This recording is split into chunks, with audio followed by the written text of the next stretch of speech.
Milosť vám a pokoj od nášho Pána Ježiša Krista. Môžeme si sadnúť. Milé sestry, milí bratia, ja vás srdečne vítam na dnešnej, dá sa nazvať, že ekumenickej bohoslúžbe, kde sa spájame v modlitbe za pokoj vo svete. Tiež vítam zástupcov humanitárnej organizácie ADRA, taktiež zástupcov cirkvi rímskokatolíckej, gréckokatolíckej, evangelickej a zburského vyznania a taktiež komunity Sant Edigio. Nech je ten dnešný čas určený pre nás všetkých takou chvíľou povzbudenia, jednoty a nádeje.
Dnešnej bohoslúžby sa spoločne pomodlíme a prosím, aby sme z úcty k Pánu Bohu povstali.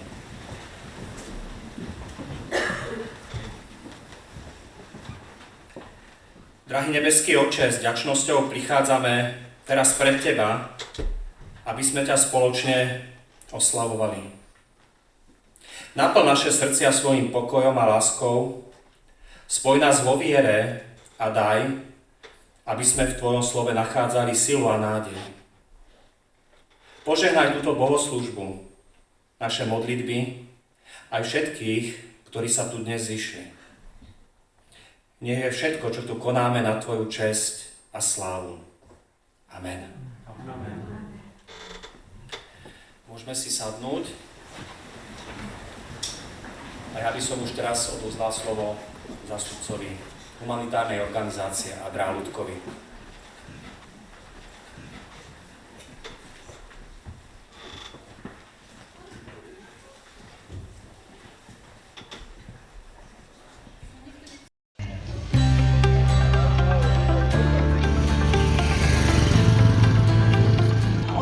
schovávali, že ich tu nikto nevedel nájsť a bala sa aj government tu doma neprísť a ich chytať, lebo tí ľudia ich akože schovávali.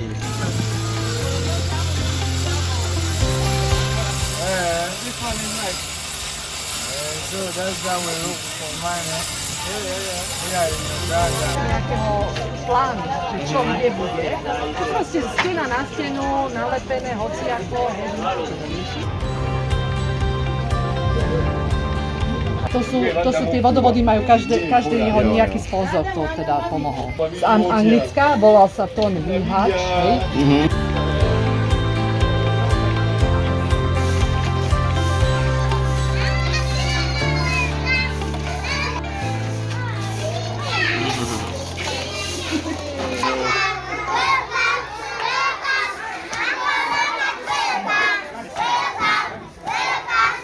Are you okay? Yes! How are your teachers? They are fine? They are fine? Yes! Okay, we have visitors. Have you seen them? Yes! You are going to welcome them. Welcome them again.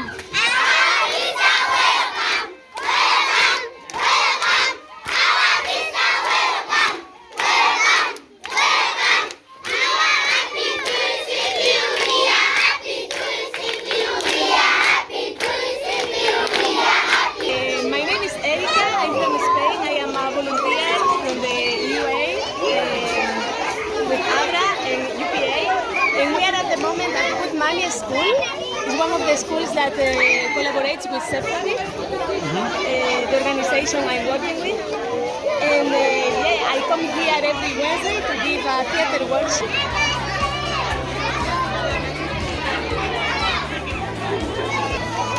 These kids are really nice. What you can say about Good Mommy? She is very nice. She has been working for, I think, 20 years in this school. And the name is great because she takes care of all these kids that are around 200, I think. Good Mama. See the card.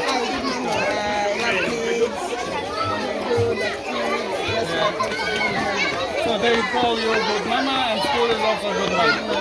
Yeah, that's very nice. Who am I? You forgot my name? My name is Erika. Erika. Yes. Erika. Erika. Do you remember we saw each other on Wednesday? Remember? 2 days ago I was here.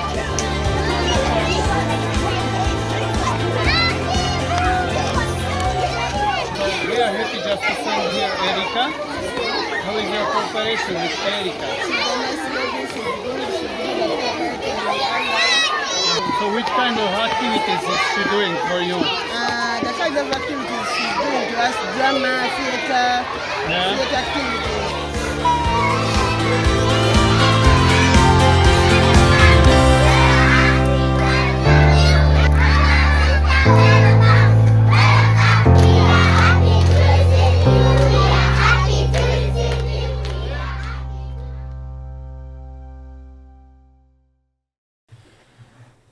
Chcem vás všetkých srdečne privítať. Už je to 4. stretnutie, už sa nebudem predstavovať. Som veľmi vďačný, že môžem vás trošku zase v pozitívnom slova zmysle nakaziť trochu atmosférou z Afriky. Na tých predošlých stretnutiach sme hovorili o Ukrajine a tá téma je naozaj vážna stále. Ja som mal možnosť teraz stráviť vo februári pár týždňov v Afrike, v Ugande.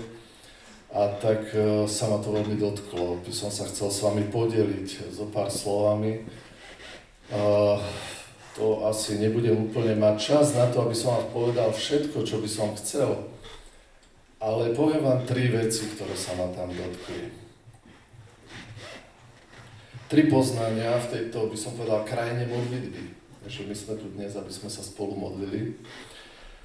Že škola to je taká cesta k lepšiemu životu. To bolo také prvé poznanie. Máme tam niekoľko škôl, ktoré podporujeme a viem, že aj niektorí z vás takúto adopciu na diaľku, poznáte to, robí to Abra, robí to Charita. A veľakrát som o tom počul, ale tentokrát som sa presvedčil o tom, že toto je niečo, čo má veľkú hodnotu.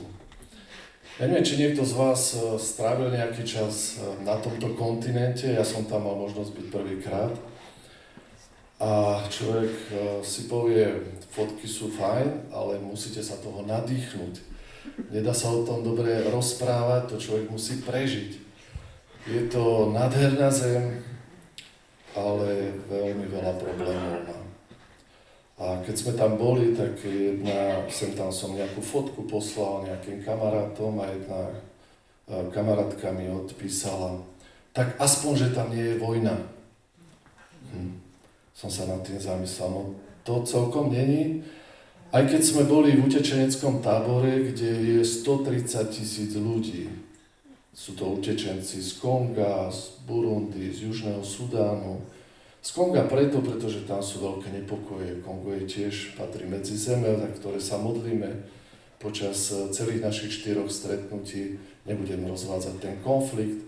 Jednoducho Uganda je v srdci Afriky, je to taká relatívne pokojná zem a tí ľudia tam odchádzajú, utekajú do takého nejakého relatívneho bezpečia. To, čo ale ich tam čaká, je život veľmi náročný. Veľmi náročný, pretože neexistuje nejaká žiadna podpora, ktorú by mohli mať finančná. Musia sa starať o seba, nemajú kde bývať. Sú tam rôzne programy od UNHCR a ďalších organizácií, je tam spústa, veľa organizácií, ktoré robia pomoc pre týchto ľudí, ale veľakrát dostanú len plachtu na prístrešok a môžu si postaviť chatrč z hliny. Aj to nie je spálenej tehly, ale len z hliny, pretože sú v dočasnom tábore, ale ten tábor, aby ste rozumeli, to je asi taká rozloha ako Trenčiansky kraj, kde sú títo ľudia. Dostanú nejaké miesto, môžu si tam postaviť chatrč, môžu tam žiť, ale to je všetko. Život v slame je veľmi, ani neviem, jak to povedať, je to, by som povedal, taký život na smetisku. A preto ma tá škola veľmi nadchla, pretože teraz, čo ste videli to video, tak to video je urobené, sme boli v hlavnom meste Kampala a tam je slam, kde žije 30 000 ľudí, týchto chatrčiach a uprostred nich bola tá škola Dobrá mama. To bolo ako také svetlo v tom. A viete, človek keď to pozrie, vie, tak aj keď som to poslal nejaký kanál, tí deti sú super, také sú šťastné, také sú spokojné, radostné a musím vám povedať, že áno, tej škole, ale to je práve ten rozmer, ktorý im tá škola dáva. A to, že ten život v tom slame trošku ináč vyzerá, ja vám tu zo pár fotiek ukážem. Je tam veľmi veľa ľudí, všade, kde sa pohnete, sú ľudia a sú deti. Keďže sme v zemi, ktorá má asi 40 miliónov obyvateľov, tak z toho je to veľmi akože číslo zvláštne, ale 50% z toho tvoria deti do 15 rokov. Toto sú fotky zo školy v Kampale, a toto sú už fotky zo slamu. Viete, škola to nie je len, že by tým deťom dala vzdelanie intelektuálne. To je, že máte čisté oblečenie, máte jedno dobré jedlo za deň, máte kde sa vyspať, tam sú internátne školy, to tam zostalo od anglickej kolonizácie. Čiže tá škola mení život týchto detí a dáva im nádej. A to sa mi veľmi páčilo. A preto vnímam tento program ako veľmi, veľmi dôležitý. Napríklad, poviem len, táto dievčatko v tom ružovom tričku je dievčatko z nášho programu, ktoré sme boli pozrieť. Tiež je to s mamičkou, prišli aj s bratom malým, ešte menším, z Konga. Otca nemajú.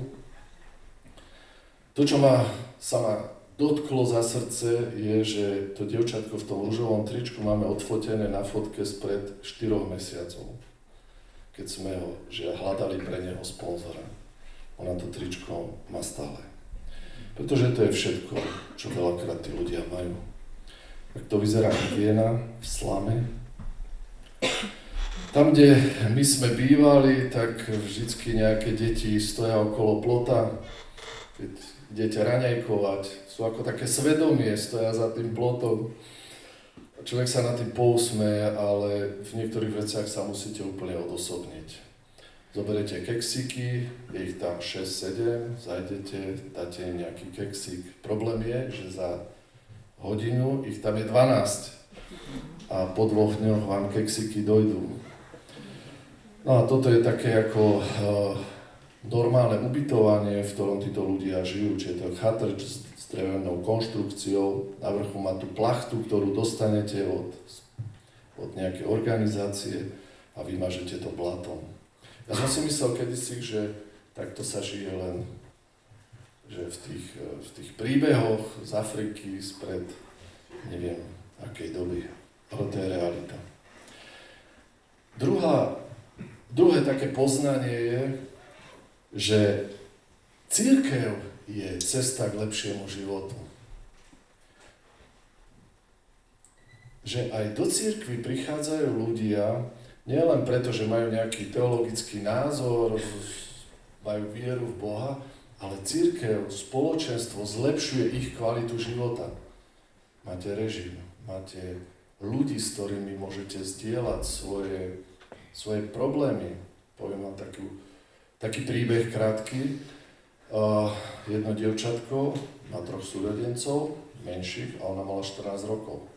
Prišla do cirkvi a povedala: moji rodičia už 3 dní sa nevrátili. Neviem, kde sú. To sa deje tam dosť často. Nikto to nerieši. Život človeka, deti, ženy, postavenie žien v spoločnosti. Nemá toho hodnotu.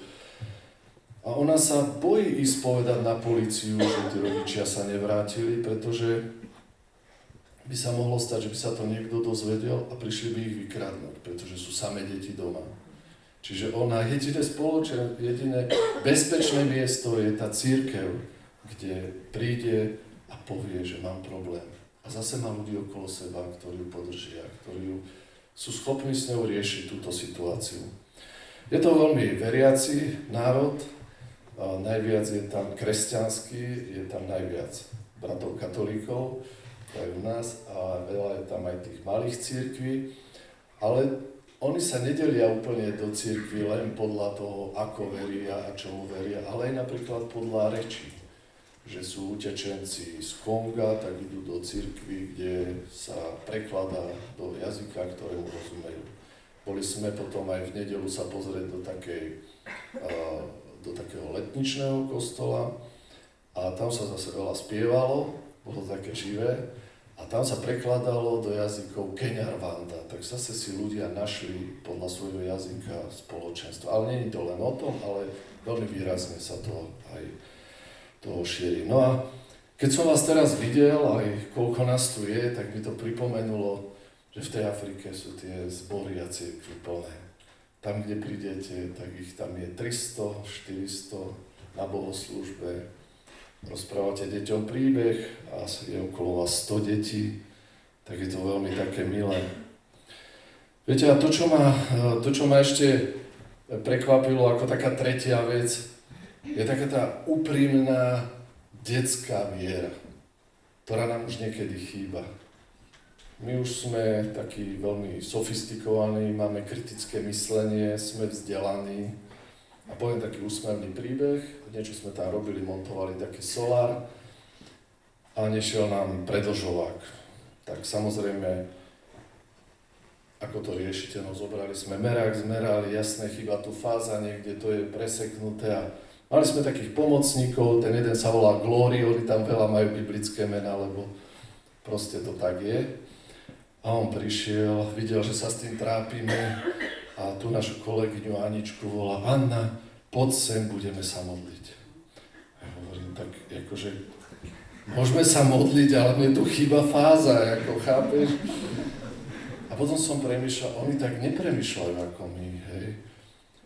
Oni nemajú tie možnosti ako my, oni žijú naozaj, nemajú zdravotné poistenie, nemajú žiadne istoty, nemajú dôchodkové poistenie, nemajú prácu, pretože tam práca žiadna není, sú tam sami ľudia, jediné čo môžete tie banány tam pestovať a tak im tá viera, tá jednoduchá detská viera, ktorá sa možno z nás vytratila, lebo tak vieme, kde sa tá hranica nejak možno posunula, ale im to pomáha prežiť. No a potom tam máme ešte takú nemocnicu a v tej nemocnici tiež každý deň 200 ľudí príde na vyšetrenie. S tými ľuďmi sa tí lekári aj pomodlia, oni sa modlia aj v školách, a to nie len v cirkevných, ale aj v štátnych, aby ste vedeli. A je jedno, z akej kto je denominácie, ráno majú pobožnosť a potom majú deti vyučovanie. Čiže oni takto fungujú a možno pre toho Európana je to také zvláštne, že nie sme už na to zvyknutí, aj keď tí starší vedia, že kedysi to tak asi bolo aj u nás. A nakoniec týchto ľudí by som vám ukázal, to sú také dva príbehy. Jeden je, to je James, čo stojí vedľa mňa. On prišiel tiež ako utečenec, keď bol maličký, s rodičmi z Konga. Bol sponzorovaný, vyštudoval školu, vyštudoval aj vysokú školu, dokonca bol aj v Amerike, bol aj v Európe, ale vrátil sa do Ugandy, čo je veľmi zriedkavý prípad. A on hovorí, vieš, ja som si uvedomil, že ja musím niečo pre tú svoju zem urobiť. A tak založil školu. Má 2 školy a v jednej má 500 detí a v jednej asi 350. A stále pristavuje a záchody pristavuje a na to sa zbierame niekedy proste, lebo detí je strašne veľa. Poviem len v krátkosti. Školská dochádzka je povinná, ale školy nie sú. A v štátnej škole v jednej triede je 100 až 150 detí. A v takejto súkromnej škole, kde si musia rodičia niečo zaplatiť za to, je asi 50 detí, takže to už je úplne iná úroveň. Takže takíto ľudia sú úžasní, keď ich stretneme, pretože oni premýšľajú a oni veľmi podnikajú, zháňa si sponzorov, zháňa si tých učiteľov proste a žije tým a dáva tým deťom vzdelanie. A to dievča je Speranza sa volá, ona tiež prišla z Rwandy, keď mala 2 roky. A možno niektorí z vás si pamätáte, že asi 25 rokov dozadu bola v Rwande genocída. A bolo to veľmi škaredé, že sa ľudia rozdelili na nejaké 2 tábory, Hutu a Tutsi, a jedného dňa sa mačetami začali vraždiť a za 3 mesiace tam umrelo 1 milión ľudí. Za 3 mesiace umrelo v Rwande vtedy 1 a ona s rodičmi vlastne ušli do Ugandy a ona sa nám teraz stará o deti, ktoré hľadá v tých slamoch a ktoré potrebujú podporu. A my tu zase hľadáme sponzora. Takže to sú také krátke príbehy a myslím, že môj čas vypršal. Ak by to niekoho zaujímalo, tak budeme po skončení, tu ešte môžete sa zastaviť, rád sa porozprávam a niekedy budeme o Ugande rozprávať asi za 2 týždne, však dáme vedieť. Ja som ešte k tej Rwande chcel jednu vec. Viete, tam sa za 3 mesiace umrelo veľa ľudí, ale to, čo ma zaujalo, ten príbeh Rwandy, ktorý som nejak nevnímal, možno ste videli film Hotel Rwanda, tak ten príbeh Rwandy skončil tak, že oni jedného dňa si povedali, že toto nemá riešenie, lebo budeme do nekonečna tu, akože, a jedného dňa si povedali, my musíme spraviť hrubú čiaru a my si musíme odpustiť. A tí ľudia naozaj ako národ prešli generálnou očistou tým, že od dnešného dňa nebudeme sa na verejnosti nesmie spomenúť Hutu alebo Tutsi, kto ku komu patrí, to je tabu a musíme si odpustiť, uzavrieť to a fungovať ďalej. A za 20 rokov po tejto genocíde je Rwanda také malé Švajčiarsko v Afrike, kde sa darí tej zemi, sú ekonomicky veľmi dobré a dobre sa tam žije celkom. To len na dokreslenie toho, že tie vojny, ktoré tu máme, ktoré vnímame, že to asi nemá riešenie, že to jediné riešenie môže byť takáto cesta. A o to som vďačnejší za to, že dnes ste prišli a že už po 4. krát sme sa stretli, že sa nájde aj v tomto malom meste našom toľko ľudí, ktorým záleží na tom, aby bol pokoj na zemi. A chcem vám za to veľmi poďakovať. Mne jedna sestra na začiatku povedala, no dobre, budeme sa modliť za ukončenie vojny, ale tak vieš, že sa tá vojna neskončí. No tak áno, neskončila sa. Sme sa stretli 4. krát, ale ono to asi tak úplne celkom nefunguje. Som chcel za seba teda len povedať, že mne ten rozmer modlitby veľmi priniesol zblíženie. Zblíženie nielen sám so sebou, ale zblíženie s vami. A som tu spoznal toľko ľudí, že som za to veľmi vďačný. A myslím, že tá modlitba by nás mohla k tomuto viesť, aby sme sa zblížili, aby sme mali k sebe blízko, lebo potom sa nebudú diať žiadne vojny. Ďakujem za pozornosť a ešte pustím jedno video a budeme pokračovať.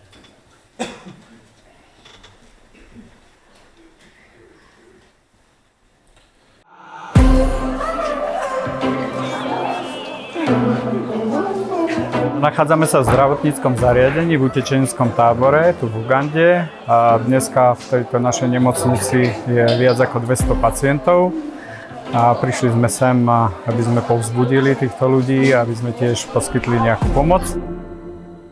Thank you so much, Stano. My name is called Dr. Maweje Saul.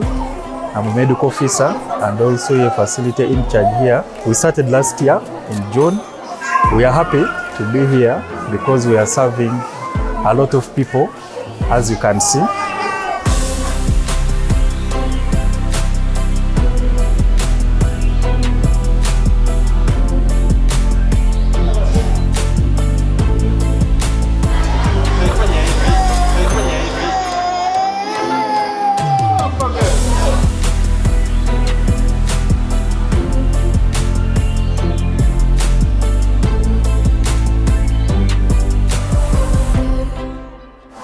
The most common disease here is malaria. It affects all age groups, including the pregnant mothers. Okay, so you have some patients, so we have to go. Yes.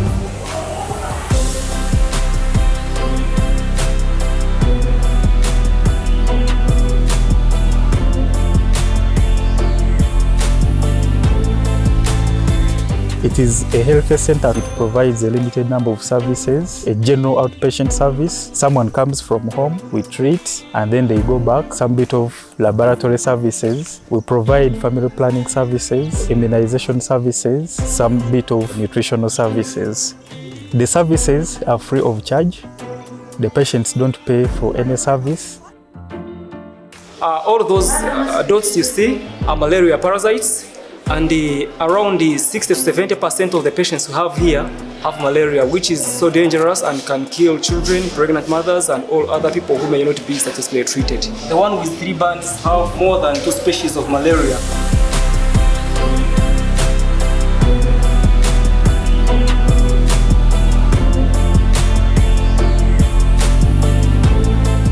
Here are our drugs.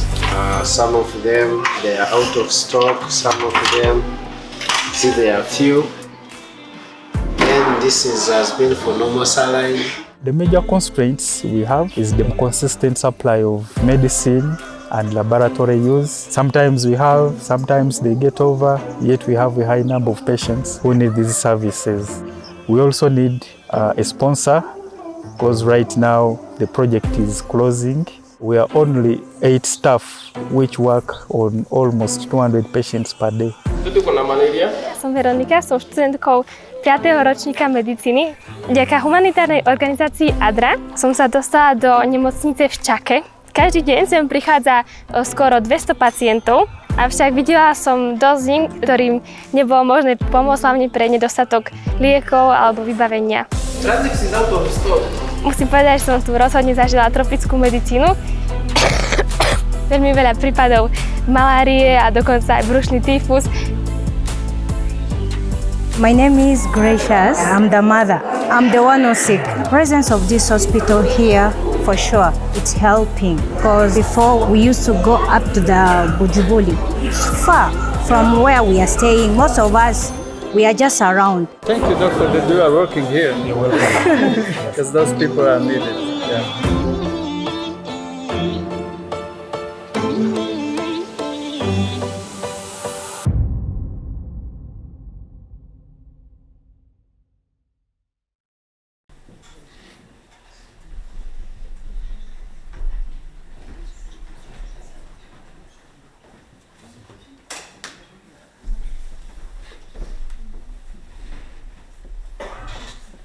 By som len doplnil, pozval by som inú dopredu a som veľmi rád, že medzi vami vidím tu aj veľa Ukrajincov, našich, poviem, prosto ľudia, s ktorými sa stretávame dlhodobo a sme vďační za to, že môžeme prežívať aj také spoločenstvo a že sa sem tam stretneme a Ina s Romanom tiež prišli, keď sa začala vojna, sú z Buče, je tu aj s manželom. A ona si pre nás pripravila pieseň. O čom bude pieseň? Modlitba o Ukrajinie.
Боже, я знаю, що ти будеш.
Keď som bol ako chlapec, tak často som počul z úst mojej babky jeden výrok.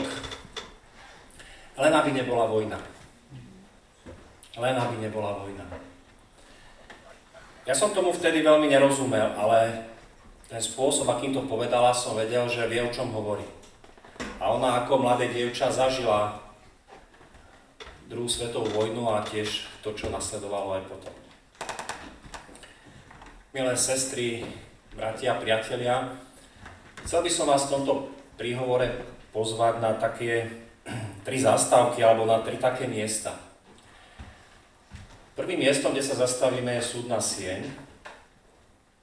Druhé miesto bude pohľad do neba a to tretie miesto bude pohľad do nášho vlastného srdca.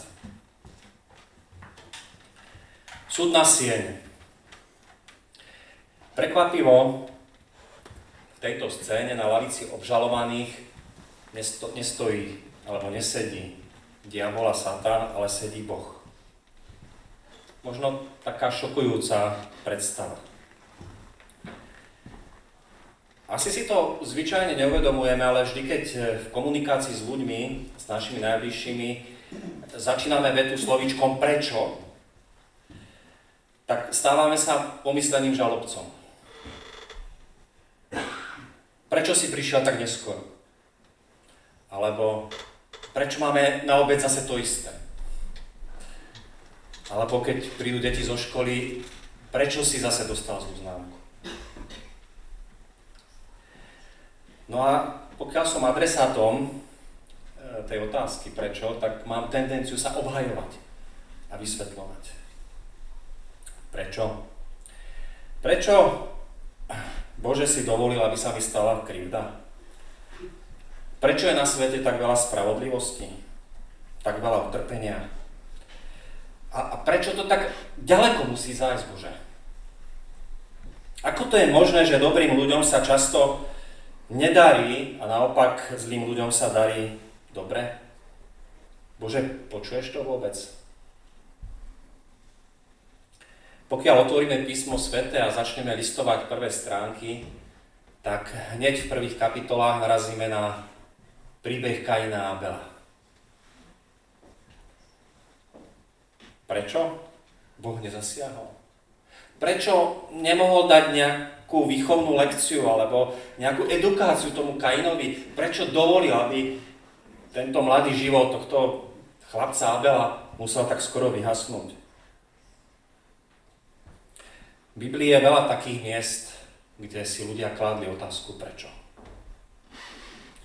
Pred 2500 rokmi si túto otázku kládol aj prorok Habakuk. Situácia v Judsku nebola dobrá. Bola korupcia medzi sudcami, útlak chudobných, násilie, nespravodlivosť. Ľudia trpeli. A prorok volal k Bohu. Dokedy, Hospodin, budem volať o pomoc a nepočúvaš? Kričím k tebe násilie a nepomáhaš? Prečo mi dávaš vidieť neprávosť a hľadíš na trápenie? Ničenie a násilie predo mnou. Povstáva spor a vzniká zvada. Preto zákon stratil moc a právo nikdy nevychádza na svetlo. Lebo bezbožný obkľúčuje spravodlivého, preto právo vychádza prevrátené. Prečo sa mlčky prizeráš na vierolomcov, keď bezbožný pohlcuje spravodlivejšieho od seba? Vždy, keď takto ľudia volajú, tak Boh odpovedá. Niekedy skôr, niekedy neskôr. Prorokovi Habakukovi odpovedal. Lebo hľa, ja vzbudím Chaldejcov, národ divoký a prchký, ktorý prejde celou šírkou zeme, aby zaujal obydlia, ktorému nepatria. Čože? Takáto odpoveď na modlitbu? Niečo neuveriteľné. Namiesto toho, aby Pán Boh začal robiť nápravu v Judsku, on dovolí, aby prišiel ešte horší, ešte krutejší národ a potupil judských obyvateľov. Nie je to nespravodlivé? Bože, prečo? A tak sa Boh ocitá na lavici obžalovaných. Druhý pohľad je pohľad do neba. Pôjdem teraz zase do poslednej knihy Biblie, knihy Zjavenia Jána. Na nebi sa strhol boj. Michal a jeho anjeli bojovali proti drakovi. Aj drak a jeho anjeli bojovali, ale neobstáli a nebolo pre nich viac miesta v nebi. Veľký drak, ten dávny had, nazývaný diabol a Satan, ktorý zvádza celý svet, bol zvrhnutý na zem a jeho anjeli boli zvrhnutí s ním. Pri pohľade do neba by sme skôr čakali niečo iné. Čakali by sme skôr, že budeme vidieť pokoj, mier, lásku. A namiesto toho v tejto scéne vidíme, že aj také miesto, ako je nebo, môže byť miestom nepokoja a vzbury. Na jednej strane stál Michal, archaniel, ktorý vedie Božie nebeské vojsko, a na druhej strane Satan, ktorý vedie padlých anielov, ktorí sa vzbúrili a postavili proti Bohu. V tejto vojne sa nebojovalo fyzickými zbraňami. Zrejme tam šlo o duchovný boj moci, autority a pravdy proti klamstvu, odporu a vzbúre. Nakoniec Satan alebo drak a jeho anjeli túto vojnu prehrali a boli vyhodení z neba. Stratili právoplatné postavenie pred Bohom. Aha, Bože, takže ty vieš, čo to je vojna. Ty sám vo svojej vláde si také niečo zažil. A tak Boh sa nám predstavuje v celom písme svetom ako emočná bytosť. A tak si môžeme predstaviť, že Boh určite prežíval smútok nad touto zburou, keď strátil časť bytosti, ktoré miloval. Bolela ho zrada Satana, ktorý bol kedysi dokonalý. Ale nakoniec Boh vie sa pozrieť aj do budúcnosti, ktorá má nádej, keď bude všetko obnovené. To tretie miesto, kam vás pozývam, je naše srdce. Jeden z dôvodov, prečo sme dnes tu a prečo je aj táto miestnosť plná, je to, že sme nestratili vieru v Božiu spravodlivosť a vládu. V rukách toho nemáme veľa. Možno veľakrát môžeme maximálne priniesť našu bezmocnosť a tú prosbu o pokoj a spravodlivosť a vyjadriť tiež túžbu po lepšom svete. V knihe Habakuk Boh trpezlivo odpovedá a ustuje proroka, že predsa treba doverovať jeho plánu. Nakoniec aj ten Babylon bol potrestaný. Spomína tam 5 beda, akým spôsobom vlastne Pán Boh urobil súd aj nad týmto národom. Aký bol výsledok tejto prorokovej dilemy alebo tohto zápasu, ktorý prežíval? Na konci knihy Habakuk môžeme vidieť, že prorok zmenil postoj. Už sa nesťažuje. Jeho viera je silnejšia. Verí Bohu napriek nešťastiu, bolesti a strát. A táto kniha končí slovami. Aj keby figovník nevypúčal a vinič nezarodil, hoci by oliva vyschla a na poliach by sa nič neurodilo, aj keby z košiara zmizlo stádo a maštali by nebol dobytok, ja sa však budem radovať v Hospodinovi a jasať v Bohu mojej spásy. Je mojou túžbou a modlitbou, aby naša viera, ako sme tu dnes, bola silnejšia, podobne ako sa stala u proroka Habakuka. Ako je napísané, spravodlivý bude žiť z viery. Amen.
milosť by som velebil, nad ktorú svete nie, nad ktorú svete nie.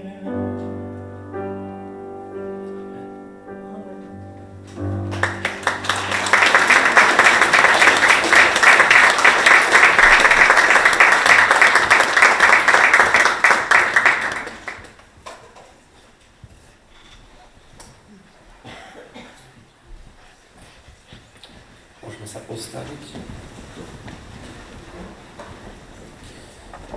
Boh povstane a jeho nepriatelia sa rozprchnú. Zutekajú pred ním tí, čo ho nenávidia. Ako býva odviatý dym, tak ich rozoženieš. Ako sa pri ohni rozpúšťa vosk, tak zahynú bezbožní pred Bohom. Spravodliví sa však tešia a jasajú, pred Bohom radosne plesajú. Spievajte Bohu, ospevujte jeho meno, upravte cestu tomu, ktorý sa nesie na oblákoch. Plesajte pred ním, lebo jeho meno je Hospodin. Otcom sirvot a obhajcom vdov je Boh vo svojom svetom príbytku. Boh pripravuje domov osamelým, väzňov privádza k blahobytu, ale odbojníci zostanú vo vyprahnutom kraji. Nech je velebený Pán, deň čo deň, on nesie naše bremená. Boh je naša spása. Náš Boh je Boh záchrany. Hospodin, Pán má východisko zo smrti. Zvestujte Božiu moc. Jeho vznešenosť je nad Izraelom. Jeho moc je v oblakoch. Boh vzbudzuje úžas vo svojich svätyniach. On je Boh Izraela, ktorý dáva ľudu moc a silu. Nech je zvelebený Boh. Amen. Amen.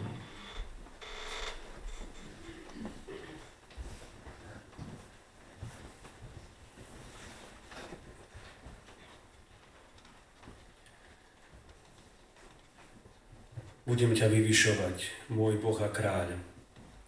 Dobrorečí tvojmu menu na večné veky.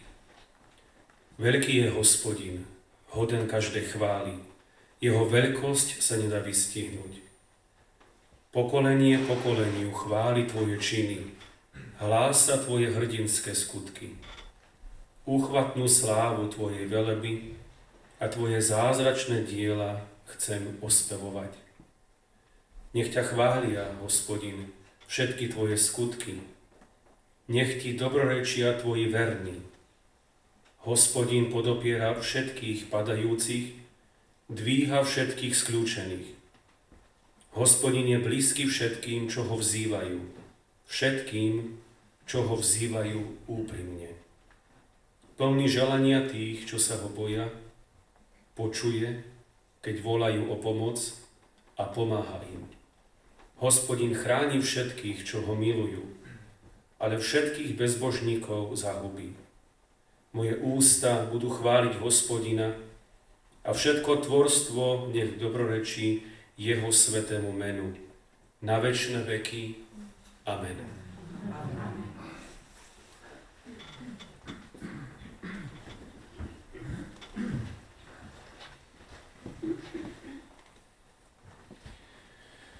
Boh je naše útočisko a sila osvedčená, pomoc v súženiach.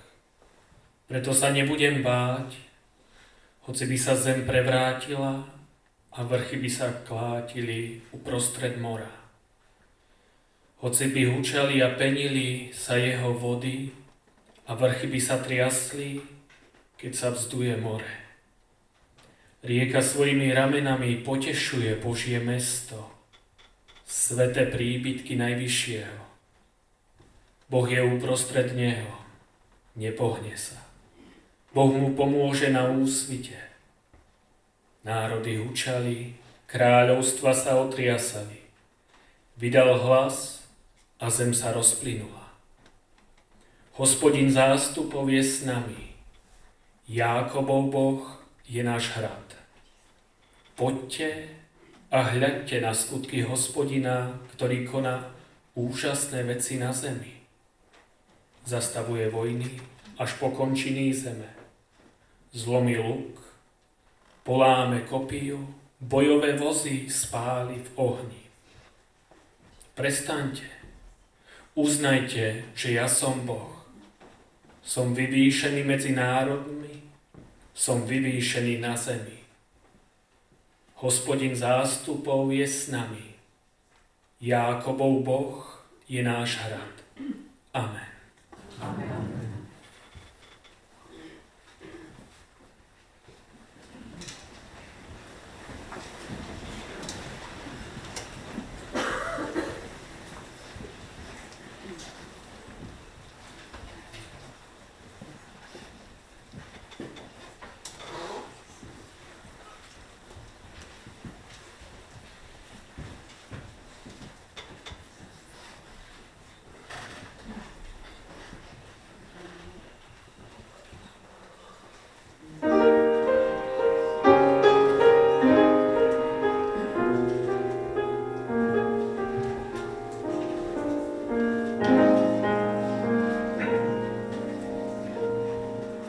Našiel si ma, pastier, našiel si ma pokoj. Prestalo už blúdenie, prestali srdca bol. Vrelou láskou ma ľúbil, tá ma najviac teší. Vernosť večnú si sľúbil, nikto ju nezruší.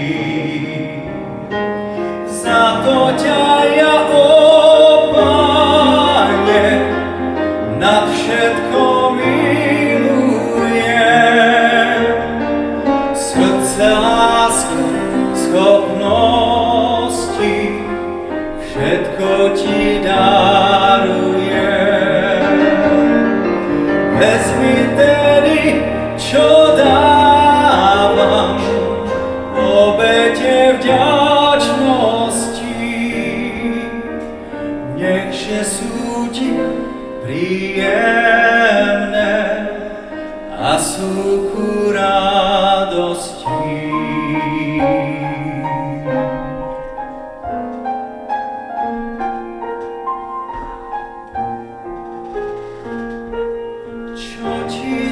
Viac Ježíšu, väčší poklad nemám, keď ti srdce aj dušu celé navždy oddám. Nepohrdneš mnou, Páne, iste v žiadne časy. Nás je mnoho pri tebe, k okúzleniu krásy. Za to ťa ja, ó Páne, nad všetko milujem. Srdce, lásku, schopnosti, všetko ti darujem. Vezmi tedy, čo dávam, obete vďačnosti. Nechže sú ti príjemné a sú ku radosti.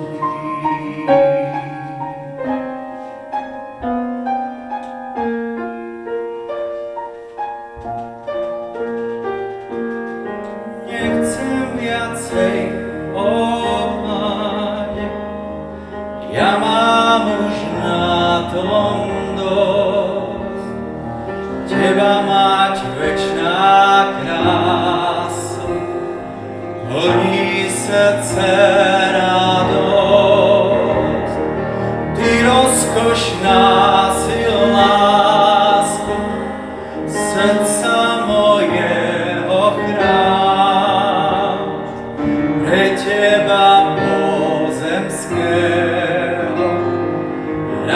sa všetkého vzdám.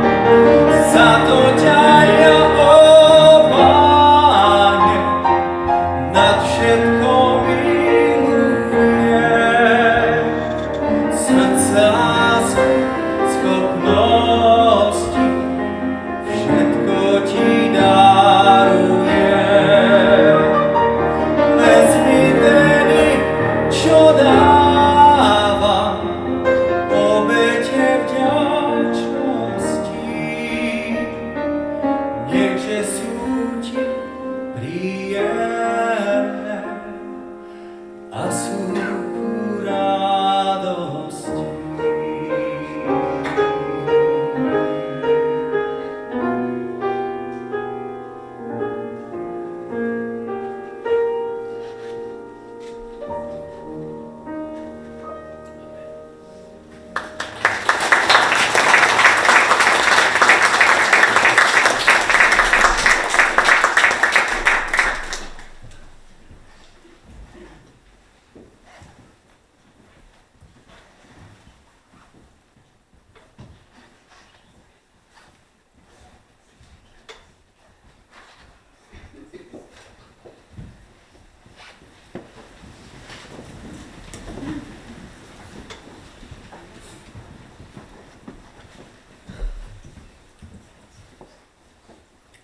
Drahý náš milujúci Bože, Ty jediný si Bohom mieru a pokoja. Ty jediný dávaš múdrosť do ľudských myslí a srdc, aby činili dobré. Drahý náš Pane, tu na tejto zemi je veľa bolesti, utrpenia aj vojen. Pane drahý, ale v konečnom dôsledku nebojujeme voči krvi a telu, alebo voči ponebeským mocnostiam, kniežatstvám Tvojho nepriateľa. Potrebujeme preto milosť. Drahý Pane, modlíme sa za vladárov, mocnárov a kráľov, predstaviteľov všetkých zemí. Modlíme sa o to, aby dobre a múdro spravovali Tvoje krajiny. Pane, veď Ty ich nastoluješ a zostoluješ, zosádzaš. Pane drahý, daj múdrosť a Tvoju milosť. Pane, modlíme sa za všetkých, ktorí prešli obrovským utrpením, či vo vojne, ale aj počas vekov, od Adama a ešte prejdú. Pane, ale Ty nenecháš svoj ľud, aj tých, čo volajú zo zeme o pomstu a kričia o spravodlivosť. Ty už toto všetko docieliš, Ty udelíš tým pokoj, lebo Ty to zasľubuješ. Pane drahý, modlím sa za všetkých účastných tu, ktorí sú prítomní. Prosím, daj nám vykonať Tvoje dielo ako malé, nehodné nástroje vo Tvojich rukách, aby sme činili dobré. Ďakujeme Ti, Pane, za Ducha Tvojho Svätého, ktorého v hojnej viere potrebujeme a On bude daný. Ďakujeme Ti za Tvoje slovo. Pane, nech si požehnaný v našich životoch od teraz až na veky v mene Ježiša Krista. Amen.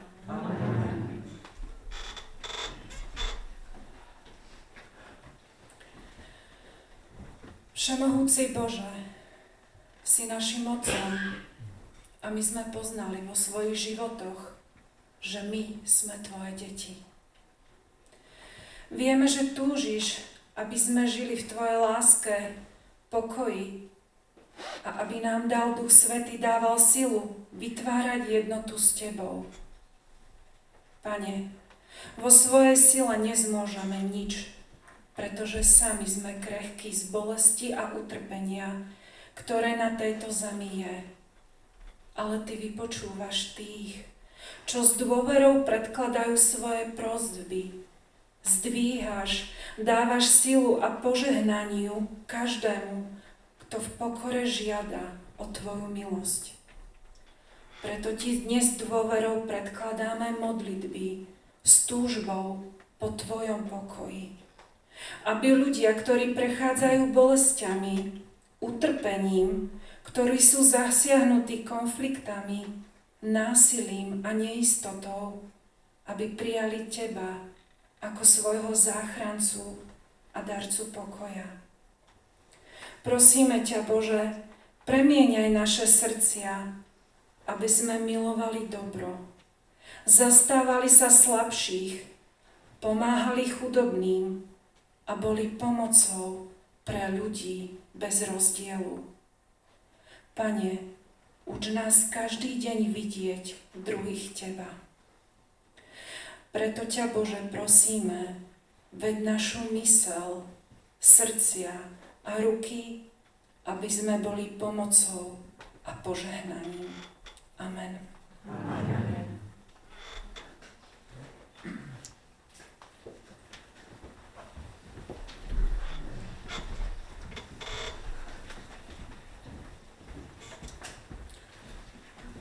Modlitba za mier a trpiacich vo svete. Nebeský Otče, s pokorou k Tebe prichádzame a prosíme o Tvoj pokoj pre svet zmietaný vojnami. Nech Tvoja láska uzdraví rany tých, ktorí trpia, a nech ich srdcia nájdu útechu v Tvojej blízkosti. Za Ukrajinu ťa, Pane, prosíme. Daj silu tým, ktorí stratili domovy. Utež srdcia pozostalých a priveď spravodlivý mier do tejto krajiny zmietanej bolesťou a utrpením. Za Sýriu, kde vládne vojna a skaza, ťa prosíme, Bože. Nech Tvoja milosť zahojí rany tejto krajiny, nech Tvoj duch prinesie zmierenie medzi ľudí a obnovu pre tých, ktorí trpia. Za Jemen, kde deti hľadujú a ľudia umierajú v tichu zabudnutia, ťa prosíme, Pane. Vzbuď v srdciach mocných súcit a lásku, aby priniesli pomoc tým, ktorí ju najviac potrebujú. Za Etiópiu, ktorá prešla krutou vojnou, prosíme o pokoj a odpustenie. Daj, Pane, silu tým, ktorí stratili všetko, a pomôž im znova nájsť nádej. Za Sudán, kde násilie rozdeľuje bratov a sestry, voláme k Tebe, Bože. Zastav ruky, ktoré chcú siahať po zbraniach, a premeň srdcia na nástroje mieru. Za Kongo, kde strach a smrť sú každodennou realitou, prosíme o svetlo nádeje. Nech Tvoja spravodlivosť chráni nevinných a nech Tvoja ruka vedie túto krajinu k pokoju. Za Somálsko, kde vojna, hlad a sucho ničia životy, ťa prosíme, Pane. Požehnaj tých, ktorí sa snažia pomáhať, a daj trpiacim silu vytrvať. Za Palestínu a Izrael, kde brat bojuje proti bratovi, voláme o Tvoju milosť. Daj, Pane, všetkým schopnosť odpustiť a túžbu po zmierení, aby sa skončil tento cyklus bolesti. Za Sahel a všetky miesta, kde vládne utrpenie, prosíme o Tvoje požehnanie. Nech v každom kúte zeme zavládne mier, spravodlivosť a láska, ktoré pochádzajú len od Teba. Pane, zmiluj sa nad svetom a priveď nás všetkých k pravému pokoju. Amen. Amen.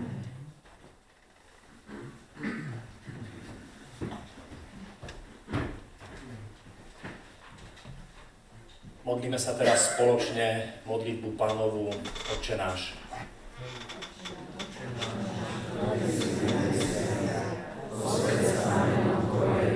Príď kráľovstvo Tvoje, buď vôľa Tvoja, ako v nebi, tak i na zemi.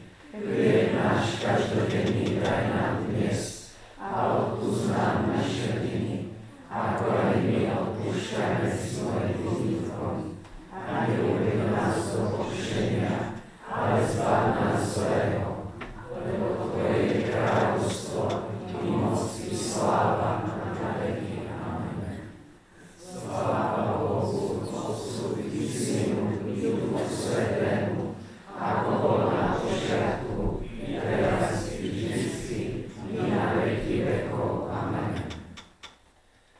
Prosím, aby sme zostali stáť pri požehnávaní.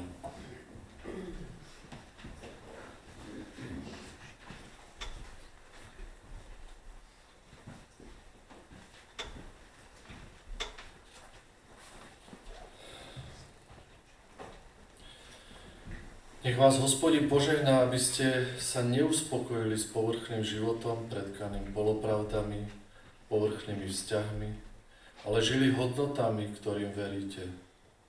Nech vás Hospodin požehná spravodlivým hnevom nad akýmkoľvek útlakom, nespravodlivosťou a ponižovaním ľudí, aby ste sa angažovali za pokoj, spravodlivosť, slobodu a mier pre každého človeka. Nech vás Hospodin požehná slzami, ktoré budete roniť pre tých, ktorí trpia bolesťou, odmietaným, opovrhnutím, aby ste mali silu ich potešiť a obratiť ich bolesť na radosť. A nech vás Hospodin obdaruje silnou vierou, aby ste verili, že v tomto svete ešte môžete niečo zmeniť a dokázali ste urobiť to, o čom iní hovoria, že sa urobiť nedá. Amen. Pán s vami. Pane Ježišu, prosíme ťa, zliadni na týchto ľudí, ktorí prichádzajú za Tebou a sú ochotní preklenúť všetky rozdelenia. Zliadni na ich túžbu po hlbokom pokoji a daruj im, Pane, ako odmenu svoj pokoj, ktorý im nikto nevezme. A požehnanie všemúceho Boha Otca, i Syna, i Ducha Svätého nech zostupí na vás a zostane vždy s vami. Amen.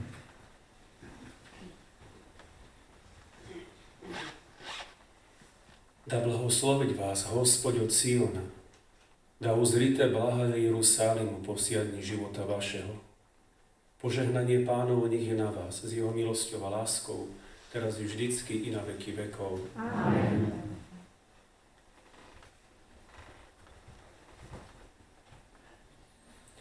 Pán Boh požehnaj a ochraňuj vás. Pán Boh rozjasní svoju tvár nad vami a buď k vám milostivý. Pán Boh obráť k vám svoj obličaj. Daruj svoj časný i večný pokoj. Amen. Amen.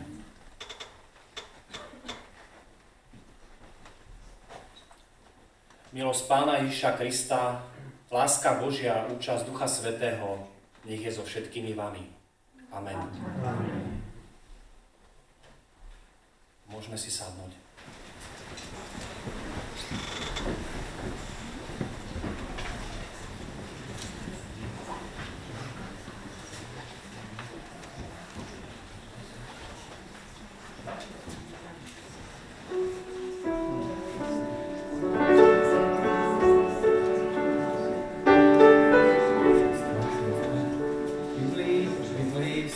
Často modlitba spája s piesňou, tak sme sa s bratmi rozhodli, že na záver by sme chceli spoločne spievať pieseň. Myslím, že ju poznáte. Potreboval by som pomoc už nemať.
Nebesám zrádcoj pozdvihuje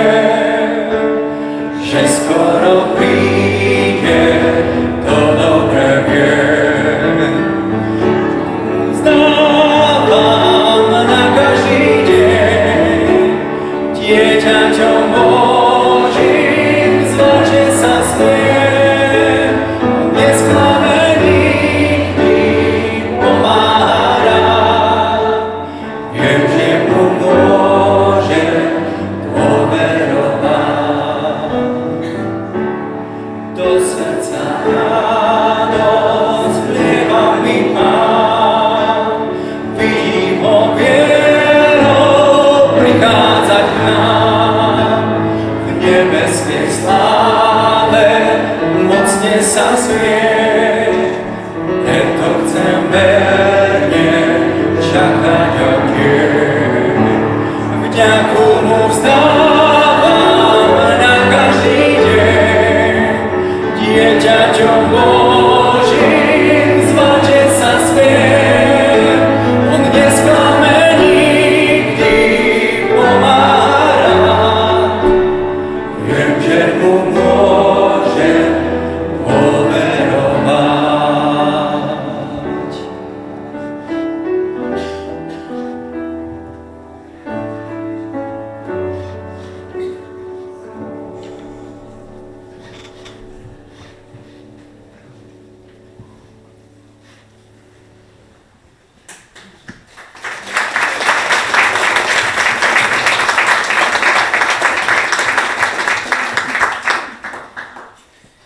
Drahí bratia a sestry, ja by som sa chcel veľmi pekne poďakovať za to, že ste prichádzali na tieto modlitebné stretnutia. Niekto by mohol povedať, veď pokoj nenastal, vojna neskončila. Tož vie. Trochu sme, verím, že tou našou modlitbou tomu dopomohli. Verím, že sme našou modlitbou aj túto vojnu, nie len na Ukrajine, ale ktorúkoľvek tak trochu skrátili. A predsa si myslím, že pokoj nastal. Po týchto stretnutiach nastal o čosi väčší pokoj v našom Trenčíne. To možno rozdelenie, ktoré bolo medzi nami, ktoré bolo na základe vierovyznania, čo je strašne zvláštne. Verím, že bude toto rozdelenie menej, bude tohto rozdelenia menej, budeme čosi ochotnejší vykročiť k tomu druhému, či je už ktokoľvek, nech má akúkoľvek nálepku vierovyznania. Toto je ten pokoj, ktorý je ovocím aj týchto modlitieb. Som veľmi vďačný aj za našu časť cirkvi. Ďakujem vám za to, že ste boli ochotní modliť sa spolu s nami.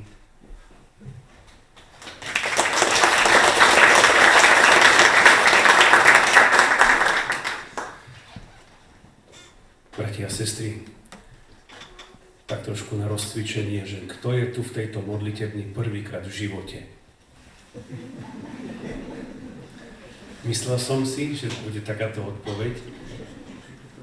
A keby som sa potom pýtal, kto bol prvýkrát v našom chráme grécko-katolíckom, kto bol prvýkrát v chráme evangelickom, kto bol prvýkrát v chráme Notre Dame za tie 4 mesiace, tak myslím si, že pri každom by sa zdvihla aspoň jedna ruka hore.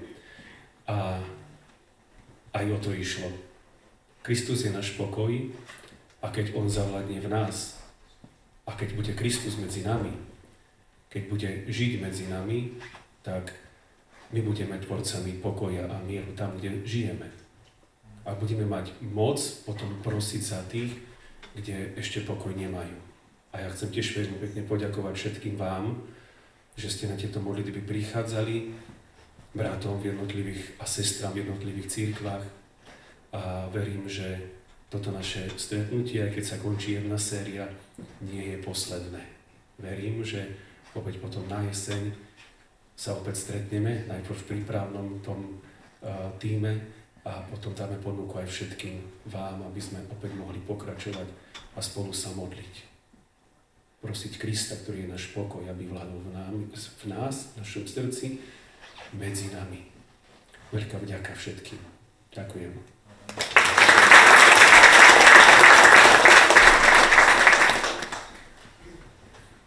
Milí priatelia, zažili sme naozaj 4 požehnané mesiace pôsobenia Ducha Svätého medzi nami. Verím, že keď sa budeme stretávať aj takto na ulici, tak nebudeme niesť svoje nálepky svojich denominácií, ale budeme niesť nálepku som kresťan, som veriaci človek a som tu aj pre teba. Verím, že tento čas spôsobil taký pokoj medzi nami, pokoj, ktorý je dôležitý aj pre naše mesto, ale pokoj, ktorý skrze Ducha Svätého môže viať v celom svete. Napriek tomu, že zbrane z nášho pohľadu sa neutíšili, ale to konanie Božie sa deje neustále. My nevieme, aký je zámer, prečo sa to deje, ale nakoniec pravda Božia zvíťazí. Ďakujem vám, že sme sa spoločne stretávali a teším sa na ďalšie stretnutia v tom jesennom, zimnom čase, keď opäť dáme hlavy dokopy, túžbu srdca a budeme ďalej pokračovať v krásnej ekumene, ktorá je požehnaním, verím, že pre všetkých nás. Ďakujem.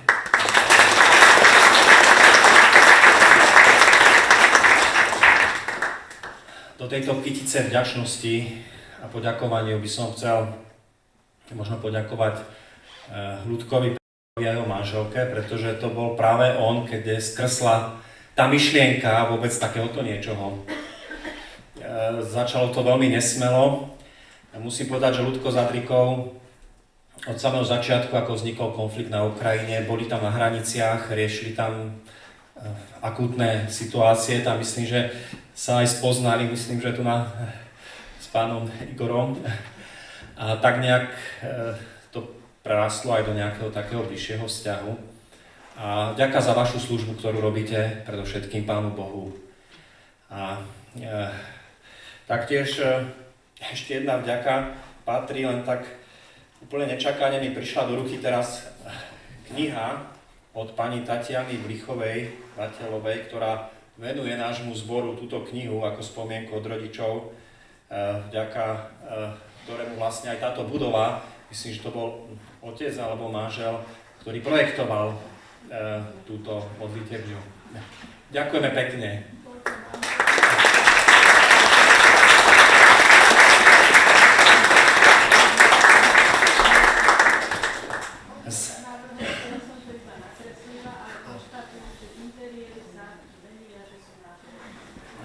Takže to bola spoločná práca, ďakujeme pekne.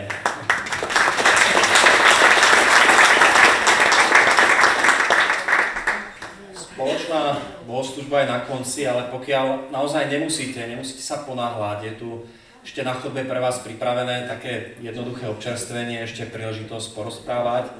A teraz si už môžeme na znak pokoja podať navzájom ruky.